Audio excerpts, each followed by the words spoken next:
All right, hey, Jason St. John, Director of Strategic Government Products for the Defense Strategies Group here at SIG SAUER.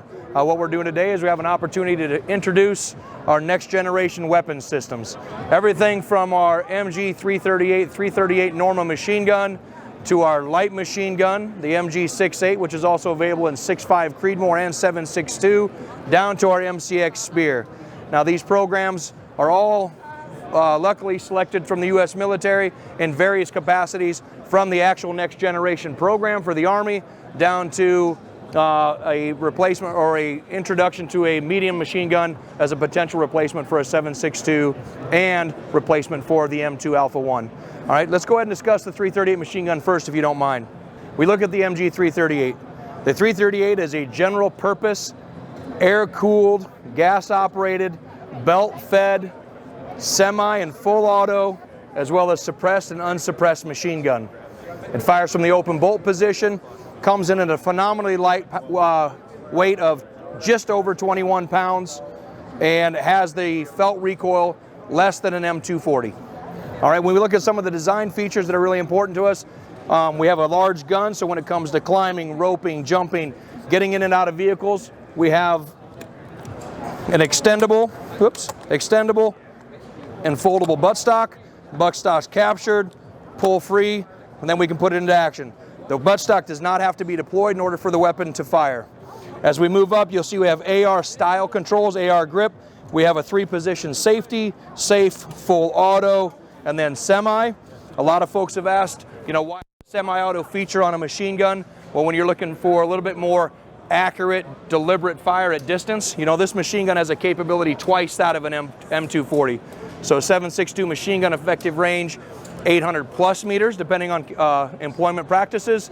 This is 12 to 1,500 meters, depending on, and 1,500 plus, depending on employment practices. So having that semi-auto capability really lends itself to, trying to engage targets at 8, 9, 1,000, 1,200, where we're not worried, where we really are concerned with dispersion really affecting the effectiveness of it. So the shot group and the movement of the gun really hindering that. As we move forward, you'll notice that we have a side opening feed tray, a little different feature than what you see on some machine guns. And the reason for this is we want to ensure that when we put our inline enablers, that we can bring that optic in and out of that relationship without having to worry about it interfering. So our thermals and our night vision will interfere with our day optic that's mounted on our feed tray cover. So this eliminates that interference. A really cool feature with our machine gun is you can charge it on safe, so you don't have to worry about the sear bind that you would normally get with an M240. So this allows, the loading of the bolt forward, loading with the bolt to the rear, load it on fire, load it on safe, but realistically the safe practice of being able to load it while it's on safe as compared to where we're at with today's machine guns.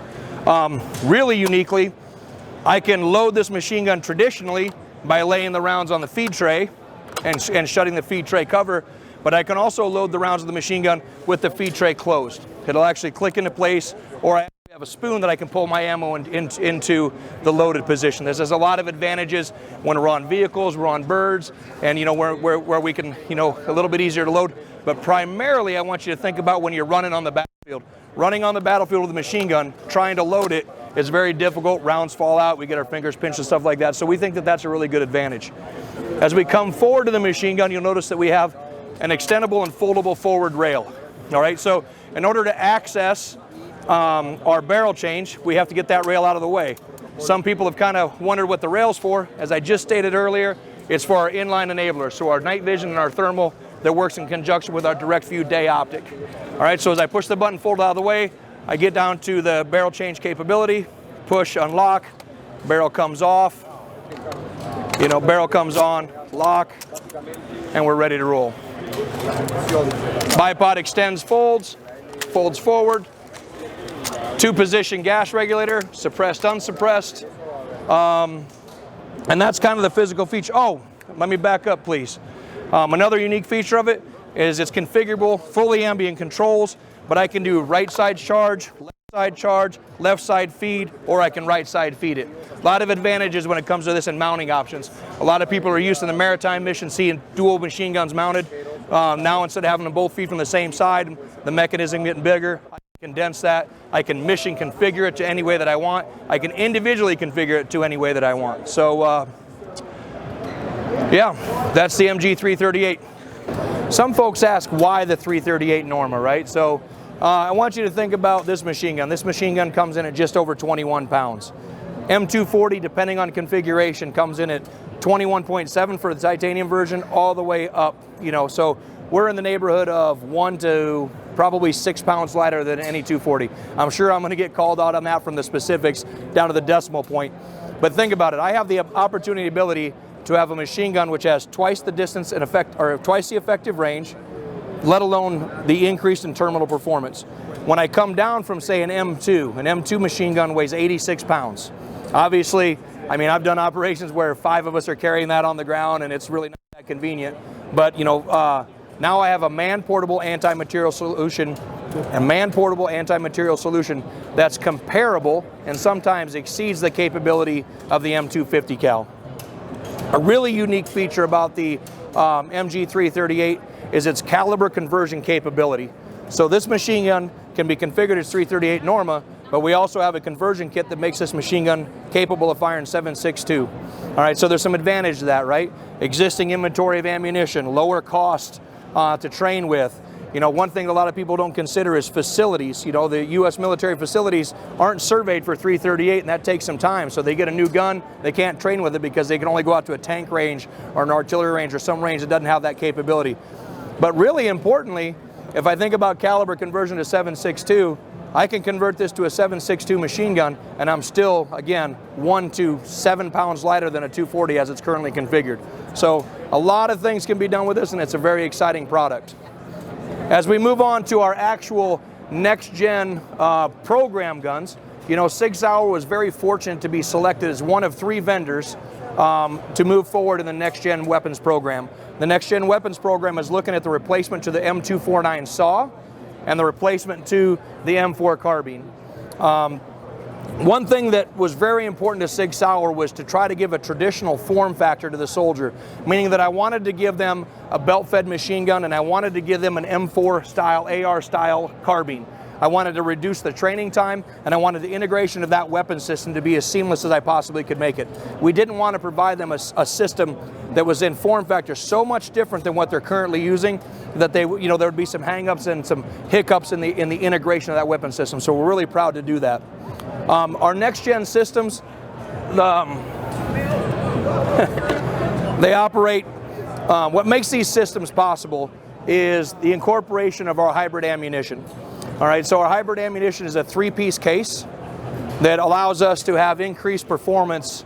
Our hybrid ammunition is a 3-piece case. It has a metal base, a brass case, and a locking washer that are pressed together. They're not adhered, and they're put through with a put together mechanically, so they're not going to fail in any environment. They're not going to fail in hot, cold, or anything like that.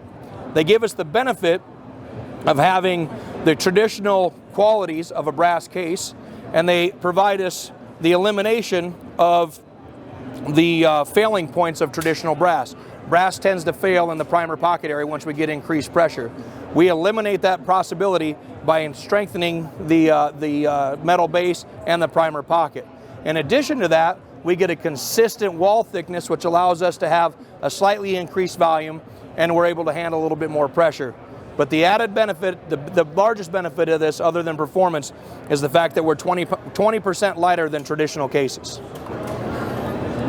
As we move into our MG-6.8 SAW replacement, as we move into our MG-6.8, you're going to see a lot of the same qualities that you see within our MG-338. There's a lot of shared design between the two of them. So you're looking at a weapon system that weighs just over 12 pounds. Again, general purpose, air-cooled, open bolt firing, again, general purpose, air-cooled, gas-operated, belt-fed, open belt firing, full auto, semi-auto machine gun. All right, we still have the extendable foldable buttstock. We still have the side opening charging handle. We still have the same bipod. But this system comes in at 12 pounds, just over 12 pounds, excuse me. All right, when you compare that to current systems, the M249 SAW weighs 18.6 pounds. All right, so you're 2/3 the weight of what a SAW is. In addition to that, if you fully outfit this with enablers, this with a suppressor, your day, your night optic, is still under the weight of what an M249 saw is without any sighting systems or enablers mounted to it. All right, so the 6.8 round is a higher pressure, higher velocity round. So initially you would think that's got lighter weight weapon system, higher velocity, higher pressure round, recoil and manageability is going to be an issue. With this system and our recoil mitigation system that's shared with the MG338, this machine gun actually recoils less than a shoulder fired M4. So, you know, even if you say it's equal to an M4, that's a tremendous reduction in recoil, which leads into operational capabilities and then control of dispersion and accuracy at range.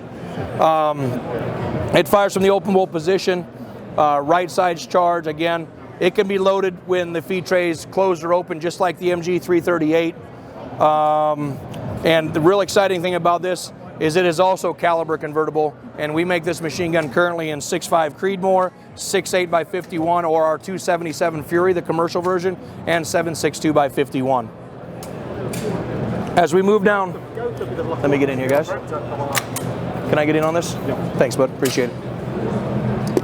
As we move down to our next gen individual rifle, again, an important thing that we were trying to consider was how do we keep that same form factor. We want our controls in all of the positions that the soldier's already currently used to. All right, so if you look at it, based on our MCX system, we have an MCX-SPEAR. The MCX-SPEAR is for the next gen program is again chambered in 6.8 by 51, given that increased velocity, increased performance. The system is an 8-pound system, extendable, foldable buttstock. One of the really unique features is obviously we're ambidextrous everything, but we are also rear charging and then we are side charging. So one of the really fun things about working at SIG Sauer is that I believe there's a very strong relationship between end users, developers, and the engineering staff to understand true functionality of the weapon system in the hands of the operator. When you look at little design features like, you know, obviously this is a non-reciprocating side charging handle, but it springs in, it's captured by a pin, it's streamlined so it can't be knocked out of battery, and there's no snag hazard, all right? So those little things are the things that really go into a SIG Sauer rifle, is all of those, the form, function, and fit of a weapon system as needed and driven by the end user. So our MCX-SPEAR is chambered in 6.8, 6.5 Creedmoor, or 7.62, obviously 6.8 being the chambering for the U.S. Army Next Gen program. You know, a lot of times when we look at these weapon systems as a whole, we don't think about the things that make them, we think about the gun. You know, the Next Gen program is the MG338 6.8 MCX-SPEAR. All right, but we already talked about the ammo, right? The ammunition is what makes this program completely possible, right?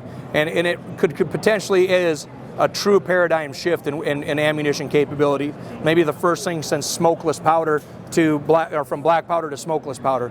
I mean, we're taking a brass case and we're able to get 40, 50, and sometimes 100% increase in pressures within that case, you know, which is performance that's really never been seen before.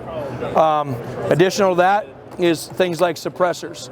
All right, so our suppressors, we believe, are definitively cutting edge. We believe we're leading from the front, specific to what the military customer is asking for. Through our interaction with the Surge program and the PON program, there's been a very large impetus on the reduction of blowback gases. You know, so the shooter receiving toxic fumes in his face while he's firing. Every single person that shot at suppressors ended up with oil, dirt, grime, water, and eyes in their face.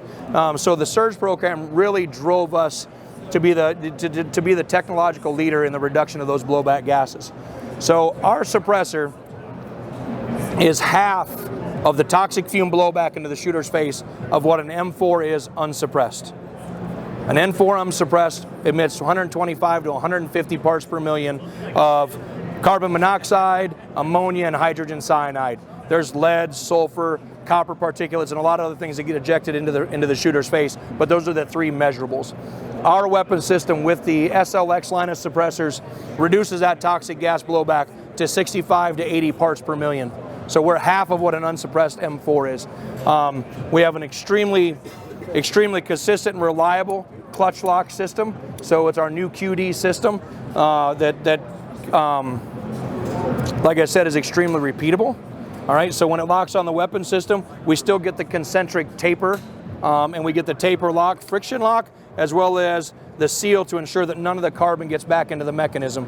We've tested this suppressor for 10,000 rounds without removing it, simply clicking the collar, unscrew it, and put her back on. No issues, no problems. So we're really excited about that technology. Yeah, so thank you for taking a look at our next-gen products, from the MG338, MG-6.8, and the MCX-SPEAR, to our ammunition, our suppressors. And I would be remiss if I didn't talk about SIG electro-optics. We are definitely on the forefront of some of our electro-optic technology, from our BDX system to some of the things that we're leading from on red dot optics, to the integration of internal levelplex dots, et cetera, et cetera. I could probably do another show completely on those optics. But thank you for being at SHOT Show. Thanks for taking interest in SIG Sauer, and you have a good day. If you like this video and want to support us, please check out the MIL-SPEC Monkey Store. Although known for morale patches, we also specialize in a good selection of DIY hardware and tactical accessories.